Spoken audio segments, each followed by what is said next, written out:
In Pleasant Grove last night. The suspect, a 19-year-old with a history of violence, Roderick King, is in custody awaiting formal charges.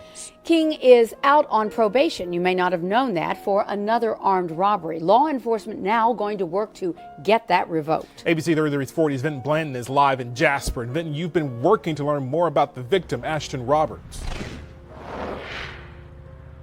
Yeah, that's right. And one of Ashton Blake Roberts' uncles told me his nephew worked hard yesterday. He was hungry after working a longer shift, so he went to pick up a few burgers at the Jack's restaurant. Well, he never made it home with them. About legalizing marijuana, I always hear somebody say this.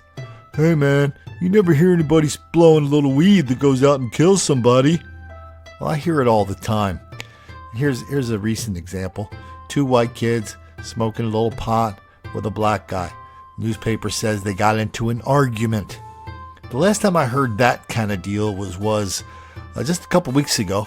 The newspaper, the TV guy says, yes, they were having an argument over borrowed money. No, what the argument was, one guy was trying to rob the other guy, and he says, hey man, lend me $1. The other guy goes, no, I'm not lending you $1. Then he beat the hell out of him for saying no.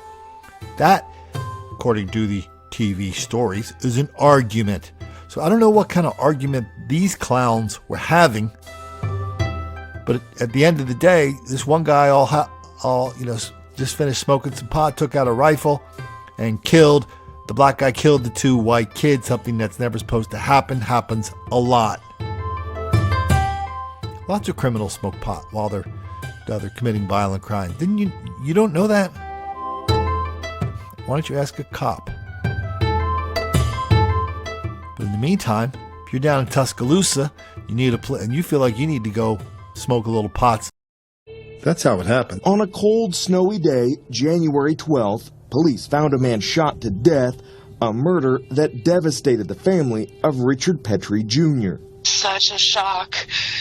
God, he was invincible. The 42-year-old murder victim worked as a contractor. Dina says this is her favorite picture of her cousin running on the beach with his grandson while attending his mother's funeral. We were a very close family, so we're very deeply saddened by this loss. I mean, he was everybody's best friend. Police say this man, 26-year-old Derek Warner, is responsible for the killing, and an arrest warrant was issued for Warner earlier this week. It's open season on old white people for the fellas. In the north, to the south, east to the west. Here are 2 recent stories, one of murder, one on rape. Old white person is victimized by a young black person. Before we do that, though, let's take a reminder of what the people in academia, what the reporters, what the big brains all around the country, what they see as the problem. I mean, is it a problem of young white men? And is that who we need to be targeting to change?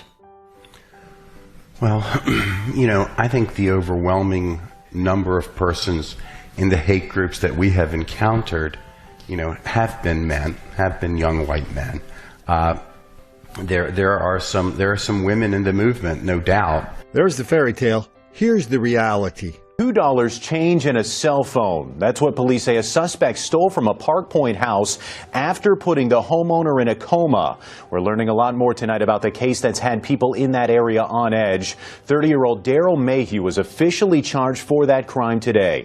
Police say he broke into a home last week, hit 70-year-old Larry Wutsack on the head with some type of blunt object, and then took $2 in change along with the man's cell phone and tablet. He was a mechanic. People liked him. Worked his whole life, had an old car, liked to pitter-putter around his car and his garage and his home, just like a lot of old white dudes. And now he's gone. I'm here in Lexington, where a woman was sexually assaulted, kidnapped, and her home was burglarized. I was terrified. 3 Your Side is not revealing the woman's identity upon the victim's request. The 73-year-old says an armed black man broke into her home Thursday and was waiting for her when she arrived. Please, sir.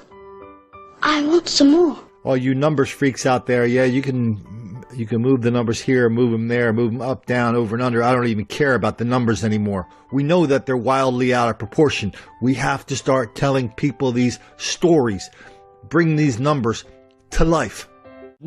Over in Toledo, this guy went with his sister to sell a game station to a fella.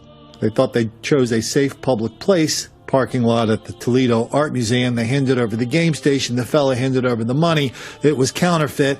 This guy said something about it. The fella took a gun out and killed him. Yeah, that just happened. Now, why don't we go down to Houston, Pasadena County? Well, you won't believe this.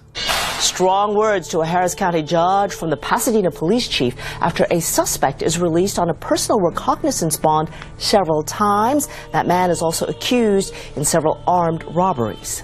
It's disappointing that you have a defendant charged with multiple violent felonies, including an armed robbery and shooting at witnesses, that's allowed to walk out of the front doors of the jail with just his signature that he'll appear in court again. Please, sir, I want some more. This is what criminal justice reform. On Jacksonville Beach and woke up to a man raping her. 46-year-old Archie Brown was arrested. He is described as a transient. Investigators say he made an incriminating admission. Channel 4's Elizabeth Campbell has been speaking with some beach residents to get their reaction to this crime. Elizabeth? Well, Tom, racist ass white folks